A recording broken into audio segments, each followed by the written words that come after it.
Welcome to HFY Galaxy Tales. Like this video and subscribe the channel for more HFY stories. Commander Vorth'ak of the Galactic Compliance Bureau had attended exactly 4,762 mandatory cultural sensitivity lectures in his 300-year career. This would be number 4,763. Lucky him. The auditorium on Station Kepler-Nine was packed with representatives from 47 different species, all of whom looked about as thrilled to be there as Vorth'ak felt. Which is to say, not thrilled at all. The Chulati were picking at their scales. The Methaloks were literally asleep, their bioluminescent bodies dimmed to a dull gray. Even the ever-enthusiastic Prel were just staring at their data pads with the kind of exhaustion that transcended species barriers. "Welcome, welcome," chirped Director Halmon from the podium, her 6 eyes blinking in what she probably thought was an encouraging pattern. Today's session focuses on Human Integration Protocol 7-B, subsection 12. I know you're all excited. A collective groan rippled through the audience. Vorth'ak's translator implant rendered it in 17 different frequencies simultaneously. Beautiful. Now, Halmon continued, completely oblivious or perhaps willfully ignorant of the room's energy. The humans have been part of the Galactic Council for only 3 standard cycles, and we must ensure proper. Oh. We have a human guest today. Vorth'ak's attention snapped up from his data pad. Sure enough, slouched in the 3rd row, looking supremely bored, was a human female.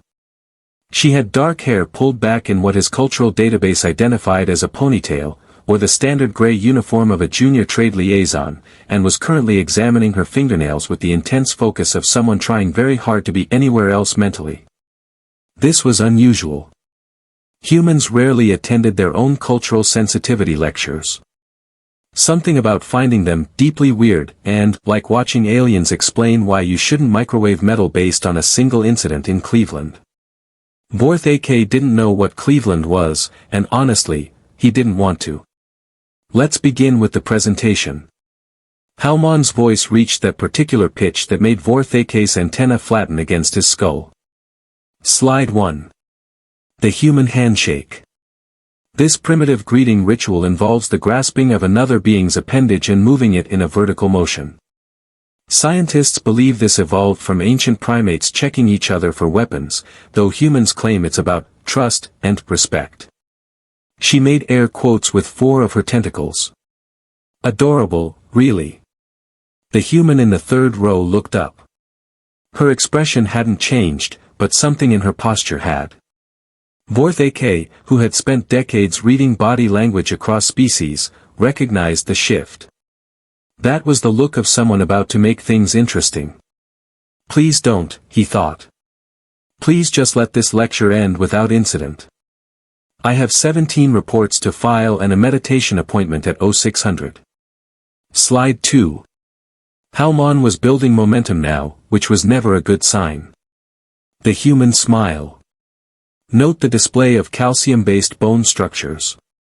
While this appears aggressive to many species, humans insist this is friendly. Research suggests this may be an evolutionary holdover from their predator ancestry, used to intimidate prey before consumption. The human's hand went up. Oh no. Halmon blinked all 6 eyes in surprise. Yes. Do you have a question, Liaison? She consulted her data pad, Liaison Ellis. Liaison Ellis stood up with the kind of fluid casualness that immediately made Vorth'ak nervous. He'd seen that movement before, in the predator exhibits at the Xenobiological Gardens. Relaxed, yes. But ready. Hi, yeah, quick question, Ellis said, her voice carrying that particular human accent his translator tagged as Pacific Northwest, with a note that this meant absolutely nothing to him.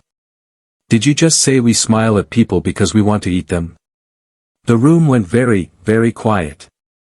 Halmon's skin flushed purple, which in her species indicated either embarrassment or the onset of spore reproduction. Given the context, probably embarrassment. Well, the research suggests that, historically speaking, the bearing of teeth in many Terran species. Right, but we're not many Terran species, Ellis interrupted, and Vorth'ak wanted to sink through his chair into the floor. Humans were infamous for their interrupting. They did it constantly, apparently considering it a normal part of conversation rather than the profound social violation it was to virtually everyone else. We're humans. Homo sapiens. And yeah, our ancestors were persistence hunters, which is cool and all, but that was like 200,000 years ago. We also used to think diseases were caused by bad air and that the sun revolved around Earth. Should we include that in the cultural brief too? A methalox in the front row started glowing brighter, which Vorth'ak's database unhelpfully informed him could mean either laughter or a medical emergency. Halmon's skin was now approaching violet. The Council's Xenoanthropology department conducted extensive research. Did this extensive research involve talking to any actual humans? Ellis asked. Her tone was light, conversational even, but there was something sharp underneath it. Because I'm looking at this presentation, and slide 3 says, humans require exactly 8 hours of unconsciousness daily or they enter berserker rage mode, which is just. That's not a thing. That's not even close to a thing. Vorth'ak pulled up the presentation on his own data pad. She was right. Slide 3 did indeed say that. How had he not noticed? Probably because he'd stopped paying attention around lecture number 2000. The research clearly states. Halmon began, but Ellis was already moving to the next point. Slide 4 claims we bond instantly with any creature smaller than ourselves, regardless of danger, in a trance-like state called cute aggression. I mean, that's kind of true actually, but you make it sound like a mental illness. We just think small fluffy things are adorable. Most species do. The Chulati literally have a cultural festival celebrating small round objects. One of the Chulati raised a claw. She's right. The Festival of Spheres is our most sacred holiday. Halmon was now fully violet and beginning to emit a faint humming sound. If you'd let me finish the presentation. Sure, sorry, Ellis said, sitting back down. Please continue.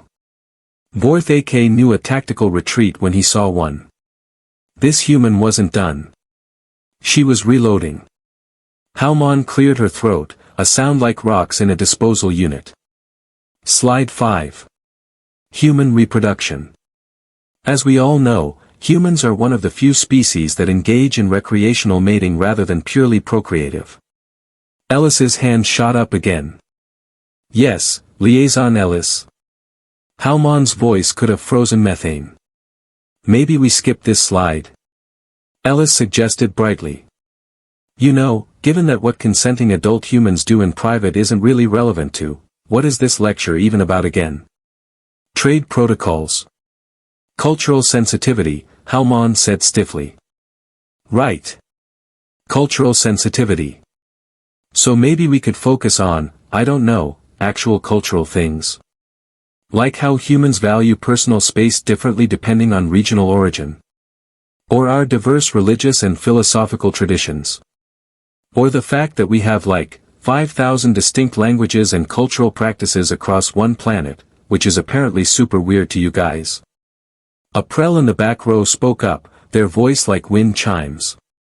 Is it true that humans have different languages in different regions? That seems inefficient. Oh, incredibly inefficient, Ellis agreed cheerfully. I once met a woman from Glasgow. I speak English natively. I understood maybe 40% of what she said. It was great. How is that great? The prel asked, genuinely confused. Because diversity is interesting. Ellis spread her hands. Look, I get that most of your species achieved global unity before developing space travel. That's lovely. Efficient. Practical. Humans didn't do that. We're a mess. We still are. We've got like, 200 nations on Earth, and most of them can barely agree on what to have for lunch, let alone unified cultural practices. But that's also kind of our strength. We're really good at adapting to new situations because we've spent our entire existence adapting to each other. Vorth'ak found himself leaning forward despite himself. This was not standard lecture material. Halmon had apparently decided to regain control. Slide 6. Human warfare and violence. Humans are the only council species to have achieved space travel while still engaged in active global conflicts.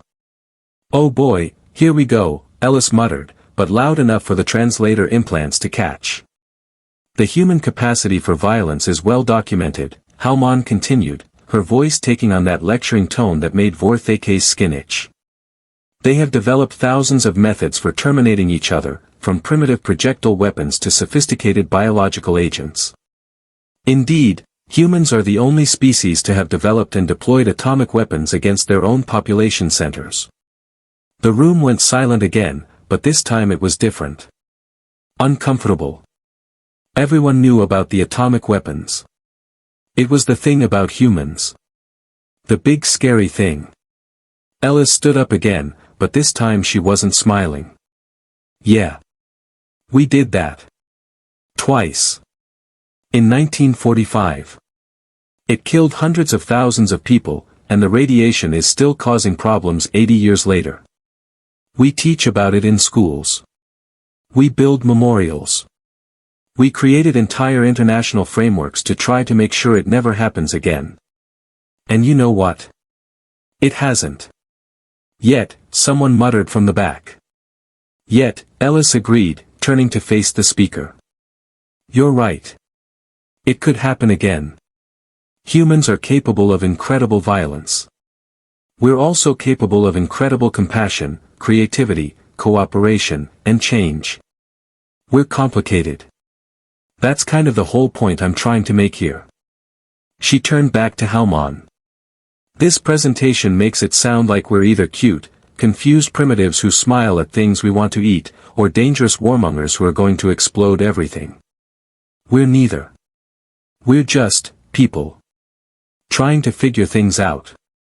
Same as everyone else in this room. Halmon's skin had faded to a splotchy mauve. The presentation is based on peer-reviewed research conducted by the Council's top xenopsychologists. Cool. How many of them have actually been to Earth? The research was conducted via comprehensive data analysis and remote observation. So none of them. Great. Awesome. Love that for us. Ellis crossed her arms. Look, I'm sure the Council's xenopsychologists are very smart. But maybe, and this is just a thought, maybe if you want to teach people about human culture, you could involve some humans in the process. Just a suggestion. Vorth'ak watched Halmon's skin cycle through several colors that his database didn't even have names for. This was escalating fast. Liaison Ellis, Halmon said with strained patience, if you have alternative educational materials you'd like to submit to the Bureau, you're welcome to do so through the proper channels. However, this lecture is mandatory council programming, and I'm disrupting it. Yeah. I know. Sorry. Ellis didn't sound particularly sorry. But since we're all here, and this is mandatory, maybe we could use the time productively. Like, I could actually answer questions. Real questions about human culture. Instead of just nodding along while you explain why my smile is a threat display. The methalox in the front row pulsed bright yellow. I have a question. Halmon looked like she wanted to object, but too many other beings were perking up, turning toward Ellis with visible interest. Why do humans put clothing on their domestic animals? The methalox asked. Is it a dominance display? Ellis laughed, a sharp bark of sound that made several species flinch. Oh man. Okay, so, that's complicated. And just like that, the lecture was no longer mandatory. It had become something else entirely. Vorth'ak watched with a mixture of horror and fascination as Liaison Ellis completely hijacked the cultural sensitivity lecture. Director Halmon had retreated to the side of the stage, her skin now a pale lavender that his database suggested meant resigned acceptance or possibly intestinal distress. So yeah, the clothing on pets thing, Ellis was saying, pacing at the front of the auditorium like she'd been born to do this. Mostly it's about practicality in cold climates. Dogs don't always have the coat thickness for extreme weather, especially smaller breeds. But also, yes, sometimes humans just think it's cute. We're aware it's ridiculous. We do it anyway. That's very human, actually. Doing things because they make us happy even when they're objectively silly. A chulati raised its claw. Why do humans consume ethanol-based beverages when they know it impairs cognitive function? Because being cognitively impaired is sometimes fun. Ellis shrugged. Look, humans have this whole thing about experiencing altered states of consciousness. We do it with alcohol, caffeine, meditation, sleep deprivation, extreme sports, you name it. We like feeling different than we normally feel. It's probably a control thing. Our brains are really good at getting stuck in patterns, so we actively seek out ways to disrupt those patterns. Vorth'ak found himself raising his hand before he could stop himself. Ellis pointed at him. Yeah, Commander, sorry, I don't know your name. Vorth'ak. Compliance Bureau. He cleared his throat. You said humans use sleep deprivation recreationally. Oh, absolutely. College students do it constantly. So do new parents, but that's less recreational and more survival-based. She grinned. But yeah, there's this whole culture around pulling all-nighters, staying up to watch the sunrise, that kind of thing. It makes you feel weird and floaty and everything seems funnier than it actually is. It's terrible for you. We know it's terrible for us. We do it anyway. That seems dangerously irrational, Vorth'ak observed. Yep. Humans are dangerously irrational sometimes. We also jump out of perfectly functional aircraft for entertainment, eat food that causes physical pain because we enjoy the sensation, and keep animals in our homes that could definitely kill us if they felt like it. Ellis was warming to her topic now, gesturing enthusiastically. We're a species that looks at risk and goes, but what if it's fun though? It's gotten us into a lot of trouble historically. It's also gotten us to space, so, you know. Trade-offs. April chimed in with their musical voice. The presentation said humans form emotional attachments to inanimate objects.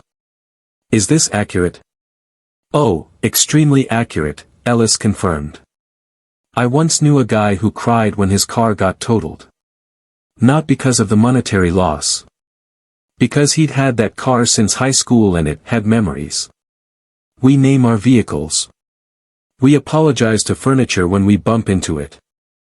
I have a coffee mug that I've owned for 6 years and if anything happened to it, I would be genuinely upset. Why? The Prel asked, bewildered. Why does anyone value anything? Ellis countered. You guys have the Festival of Spheres, right? Those spheres don't have intrinsic value beyond what you assign to them culturally. Humans just do that on an individual level too. We create meaning everywhere, attach significance to things, build narratives around objects. It's how our brains work. We're pattern-seeking, storytelling creatures who will find connections and meaning in literally anything given half a chance. Vorth'ak was typing notes faster than he had in decades. This was more useful information than the last 100 cultural lectures combined. The Methalox pulsed again. Is it true that humans will adopt juvenile versions of other species and raise them as their own offspring? You mean pets? Yeah, kind of. Though we don't usually think of them as offspring exactly. More like, family members with different needs. Ellis paused, considering. Okay, bad example. Some humans definitely do treat their pets like children. There are humans who throw birthday parties for their dogs. With cake. Special dog cake. And hats.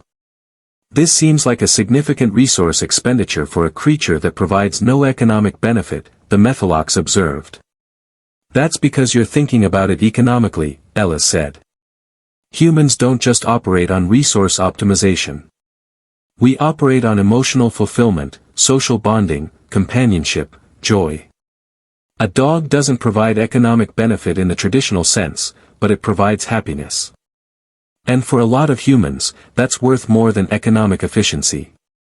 A voice from the back, one of the Trell delegates, spoke up in their rumbling bass. Your species conquered your entire planet through economic and military efficiency. How do you reconcile this with the emotional decision-making you describe? Ellis's expression shifted. Got serious. We don't, really. That's the contradiction at the heart of being human. We're simultaneously capable of incredible rational thought and completely irrational behavior. We build spreadsheets to optimize our grocery shopping and then impulse buy cookies because they were on sale and we were sad. We create detailed 5-year plans and then throw them away because we fell in love or got a weird feeling or saw an opportunity. We're logical and illogical, often at the same time, sometimes about the same thing. She leaned against the podium, and Vorth'ak noticed how Mon flinched slightly. Here's the thing nobody tells you about humans in these cultural briefings. We contain multitudes. Every single one of us is a walking contradiction. We value both independence and community. We're terrified of death but we seek out dangerous experiences. We want stability but we get bored easily. We're tribal but we're also capable of extraordinary empathy for strangers. You can't reduce that to a simple presentation about handshakes and smiling. The auditorium was silent, but it was an engaged silence now. Everyone was listening. A junior administrator, some species Vorth'ak didn't recognize, raised a tentacle hesitantly. How are we supposed to work with humans if they're so contradictory? How do we predict behavior or establish protocols? Same way you work with anyone, Ellis said simply. You talk to us. You ask questions. You don't assume that because one human does something, all humans do it. You treat us like individuals with our own preferences, backgrounds, and motivations. Just like you'd want to be treated. But the standardized protocols. The administrator began. Are a starting point, not an ending point, Ellis interrupted. Look, I get it. The council likes standards. You've got thousands of species trying to cooperate, you need some baseline assumptions. But those assumptions should be flexible enough to account for individual variation. Especially with humans, because we vary a lot. Vorth'ak found himself speaking again. The presentation suggests humans are uncomfortable with silence in conversation. Is this accurate? Ellis laughed. For some humans, absolutely. For others, not at all. I know people who can sit in comfortable silence for hours. I also know people who will fill every gap in conversation with increasingly random observations because quiet makes them anxious. It depends on cultural background, personality type, context, relationship dynamics, probably a dozen other factors. So the protocol is useless, Mon said from the side of the stage, finally finding her voice again. Her skin had returned to a more normal blue-green. The protocol is incomplete, Ellis corrected. It's not wrong that some humans are uncomfortable with silence. It's wrong to assume all humans are, or that this discomfort is universal across all situations. Same with everything else in your presentation. Yeah, humans shake hands as a greeting. We also bow, kiss cheeks, bump fists, wave from a distance, nod, or just say hello. It depends on who, where, when, and why. A thought occurred to Vorth'ak. You're saying the complexity is the point. Ellis snapped her fingers and pointed at him. Exactly. The complexity is the point. Humans aren't simple. We're not supposed to be simple. Our whole evolutionary advantage is adaptability, which requires complexity. We can survive in deserts and tundras and rainforests and space stations because we're really, really good at adjusting our behavior to fit new situations. You can't make a simple protocol for that. Then what should we do? Mon asked, and she sounded genuinely curious now rather than defensive. Ellis thought about it for a moment. Make the protocols more like guidelines. Give people frameworks for understanding general human tendencies, but emphasize individual variation. Include more human voices in the creation process. And maybe, just maybe, trust that most beings in the council are capable of basic respect and communication without needing everything spelled out in advance. The council requires documentation, Halmon said. Then document the diversity, Ellis shot back. Document that humans come from hundreds of different cultures with different values. Document that we're still figuring out how to coexist with each other, let alone with alien species. Document that we're going to make mistakes and say the wrong thing and accidentally offend people, and that's okay as long as we're trying to learn and do better. She looked around the auditorium. Everyone in this room is from a different species with different biologies, different histories, different ways of thinking. And somehow you all manage to work together. Not because you have perfect protocols, but because you communicate and adapt and give each other grace when things get weird. Humans aren't special in that regard. We're just new at it. The Chulati who had spoken earlier raised its claw again. You're saying we're overthinking this. I'm saying you're overthinking parts of it and underthinking other parts, Ellis replied. You've got 17 slides about human violence and 3 sentences about human art.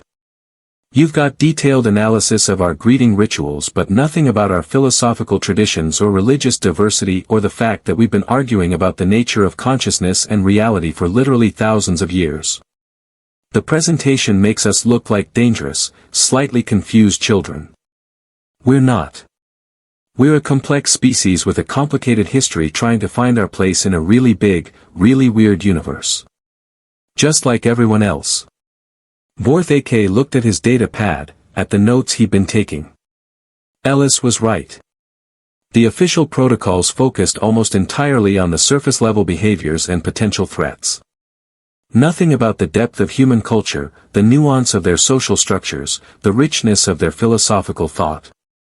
Liaison Ellis, he said slowly, would you be willing to contribute to a revised cultural brief? Ellis blinked. Seriously? The Compliance Bureau is always seeking to improve its educational materials, Vorth'ak said, which was technically true even if those improvements usually took decades to implement. Your perspective would be valuable. I mean, yeah, I'd be happy to help, Ellis said. But you should get more humans involved. Lots more. Because I'm just one person with one perspective, and I guarantee you I don't represent all of humanity. What would you say you represent? Halmon asked. Ellis grinned. A human who thinks mandatory cultural sensitivity lectures are usually boring and reductive, and who has strong opinions about proper research methodology.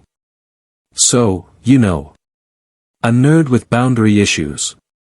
The Methalox pulsed in what Vorth'ak was now confident was laughter. Are there more questions? Ellis asked, looking around the auditorium.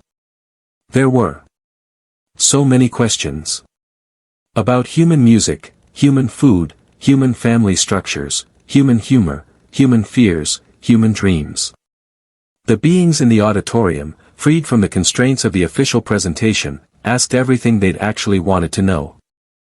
And Ellis answered, sometimes with facts, sometimes with personal anecdotes, sometimes with admissions that she didn't know because humans were too diverse to generalize. 2 hours later, when the session finally ended, Vorth'ak approached Ellis as she gathered her things. That was educational, he said. That was chaos, Ellis replied, but she was smiling. I'm probably going to get written up for disrupting official council programming. I'll file a report recommending you as a cultural consultant, Vorth'ak offered. It might offset the disciplinary action. Appreciate it, Commander. She paused. Can I ask you something? Of course. How many of these lectures have you actually sat through? 4,763, Vorth'ak said. Including today. Ellis whistled. And they're all like this? Just, completely missing the actual point. Most of them, yes. That's depressing. It is, Vorth'ak agreed. Which is why today was refreshing. Ellis shouldered her bag. Well, if you ever need someone to crash another lecture and cause problems, you know where to find me. Vorth'ak watched her leave, then looked down at his data pad. 4,763 lectures, and this was the first one he'd actually remember. Maybe humans were onto something with their appreciation for chaos. Maybe complexity was exactly the point.